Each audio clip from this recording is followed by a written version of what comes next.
சாய் பக்தர்களுக்கு என் அன்பு வணக்கங்கள். ஓம் சாய்ராம். என் அன்பு குழந்தை, உன் வாழ்க்கை துணையோடு நீ வாழ்ந்திருந்தாலும் உன் வாழ்க்கை துணை எந்த நேரத்தில் என்ன பேசும், என்ன சிந்திக்கும் என்று இது நாள் வரை உனக்கு புரியாத புதிராகத்தான் இருந்து வருகிறது. நான் இப்படி நினைத்தது தானே இந்த வார்த்தையை சொன்னேன். ஏன் இப்படி புரிந்து கொண்டார் என்று பல நிமிடங்களில் பல நேரங்களில் நீ கண்ணீர் வடித்திருக்கின்றாய். இப்பொழுதுதானே இப்படி இருந்தாய், திடீரென்று ஏன் அவர் குணம் மாறியது, என்ன ஆனதா, உங்களுக்கு ஏன் இப்படி இருக்கிறீர்கள் என்று பலமுறை நீ கேட்டிருக்கின்றாய்.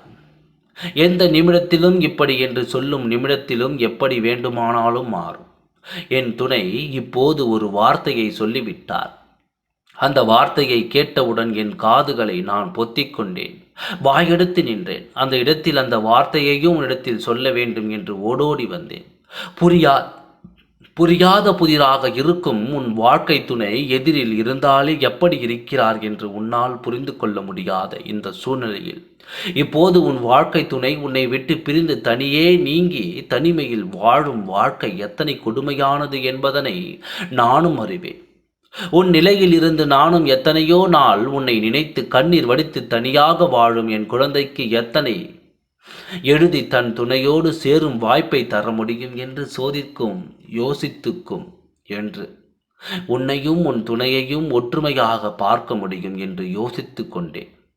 இன்று உன் துணையின் வாயிலிருந்து வந்த வார்த்தையை கேட்டால் என்ன வார்த்தை, அதாவது சாயப்பா என்ன வார்த்தை, என்ன ஜென்மம் இது, என் துணை ஏன் இப்படி இருக்கிறார், என்ன செய்கிறார், எதற்காக பேசுகிறார், புரிய வையுங்கள் என்று என்னிடம் கேட்பாய். புரிய வைக்கின்றேன். உன் துணையின் அணு அணு ஆசைவை கூட நீ புரிந்து கொள். என் திறனை இன்று உனக்கு நான் கொடுக்கின்றேன். உன் துணை உன்னை கண்ணால் பார்த்தால் இதற்குத்தான் பார்க்கிறார் என்ற அர்த்தத்தை உனக்கு நான் புரிய வைக்கின்றேன். உன் துணை அசைந்தால் இதற்குத்தான் அசைகிறார் என்ற அர்த்தத்தை உனக்கு நான் புரிய வைக்கின்றேன். குழப்பம் அடைய வேண்டாம், வேதனை அடைய வேண்டாம், தனிமையில் வாழ்க்கை முடிந்து விடுமோ என்று வேதனைப்படாதே. எல்லாம் ஒரு சில காலங்களுக்குத்தான், கட்டாயம் காலம் மாறும். அடித்தால் கூட காயங்கள் மாறி இருக்கலாம். உங்களுக்குள் இருவரும் வார்த்தைகளை கொட்டி இருக்கிறேன். அல்லாஹ் முடியாமல் தானே வேண்டும், அல்ல முடியாமல் பிழையே உன் வாழ்க்கையிலும் உன்னை அறியாமல் பலர் பேர் விளையாடுகிறார்கள். என்றுமே சில பேர் உன் வாழ்க்கை துணையை எங்கு கண்டாலும் பார்வையால் எரித்துக் கொள்கிறார்கள்.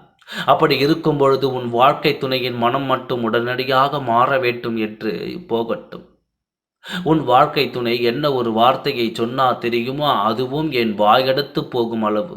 2 நாட்களுக்கு முன்னால் தான் உன் மீது அத்தனை கோபப்பட்டு வார்த்தைகளை கொட்டினார்.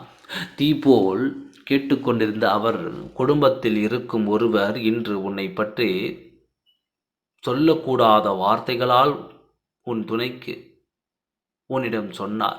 எங்கிருந்து வந்தது கோபம் என்று தெரியவில்லை. யார் என்று நினைத்தாய்? என் வாழ்க்கை துணையை நான் பேசுவேன், நான் திட்டுவேன், நான் அவமானப்படுத்துவேன். நீ யார் என்று கேட்டார். அந்த நேரத்தில் உன் துணையின் மனதில் இருக்கும் உண்மையான அன்பு அந்த இடத்தில் வெளிப்பட்டது. என் காதுகளை பொத்தி நான் வாயெடுத்து நின்றேன். உண்மையான அன்பு உன்னை கட்டாயம் தேடி வரும். நீ பொறுமையாக இருந்தால் போதும். உன் சாயப்பா நான் இருக்கின்றேன். ஓம் சாய்ராம். நன்றி, வணக்கம்.